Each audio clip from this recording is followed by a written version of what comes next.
Exodus chapter 9. Then the Lord said to Moses, "Go to Pharaoh and say to him, 'This is what the Lord, the God of the Hebrews, says. Let my people go so that they may worship me.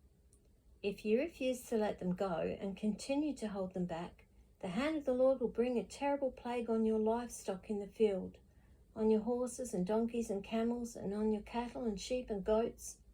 But the Lord will make a distinction between the livestock of Israel and that of Egypt, so that no animal belonging to the Israelites will die.' The Lord set a time and said, 'Tomorrow the Lord will do this in the land.' And the next day the Lord did it. All the livestock of the Egyptians died, but not one animal belonging to the Israelites died. Pharaoh sent men to investigate and found that not even one of the animals of the Israelites had died. Yet his heart was unyielding and he would not let the people go. Then the Lord said to Moses and Aaron, 'Take handfuls of soot from a furnace and have Moses toss it into the air in the presence of Pharaoh. It will become fine dust over the whole land of Egypt, and festering boils will break out on men and animals throughout the land.' So they took soot from a furnace and stood before Pharaoh. Moses tossed it into the air, and festering boils broke out on men and animals. The magicians could not stand before Moses because of the boils that were on them and on all the Egyptians. But the Lord hardened Pharaoh's heart, and he would not listen to Moses and Aaron, just as the Lord had said to Moses. Then the Lord said to Moses, 'Get up early in the morning, confront Pharaoh, and say to him, "This is what the Lord, the God of the Hebrews, says. Let my people go so that they may worship me, or this time I will send the full force of my plagues against you and against your officials and your people, so that you may know that there is no one like me in all the earth. For by now I could have stretched out my hand and struck you and your people with a plague that would have wiped you off the earth. But I have raised you up for this very purpose, that I might show you my power and that my name might be proclaimed in all the earth. You still set yourself against my people and will not let them go. Therefore, at this time tomorrow, I will send the worst hailstorm that has ever fallen on Egypt from the day it was founded till now.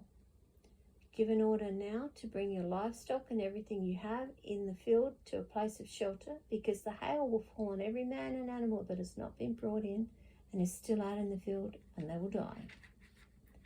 Those officials of Pharaoh who feared the word of the Lord hurried to bring their slaves and their livestock inside. But those who ignored the word of the Lord left their slaves and livestock in the field. Then the Lord said to Moses, 'Stretch out your hand toward the sky so that hail will fall all over Egypt, on men and animals and on everything growing in the fields of Egypt.' When Moses stretched out his staff toward the sky, the Lord sent thunder and hail, and lightning flashed down to the ground. So the Lord rained hail on the land of Egypt. Hail fell and lightning flashed back and forth. It was the worst storm in all the land of Egypt since it had become a nation. Throughout Egypt, hail struck everything in the fields, both men and animals. It beat down everything growing in the fields and stripped every tree. The only place it did not hail was the land of Goshen, where the Israelites were. Then Pharaoh summoned Moses and Aaron. 'This time I have sinned,' he said to them. 'The Lord is in the right, and I and my people are in the wrong. Pray to the Lord, for we have had enough thunder and hail. I will let you go. You don't have to stay any longer.' Moses replied, 'When I have gone out of the city, I will spread out my hands in prayer to the Lord. The thunder will stop, and there will be no more hail, so you may know that the earth is the Lord's. But I know that you and your officials still do not fear the Lord God.' The flax and barley were destroyed, since the barley had headed and the flax was in bloom. The wheat and spelt, however, were not destroyed because they ripened later. Then Moses left Pharaoh and went out of the city. He spread out his hands toward the Lord.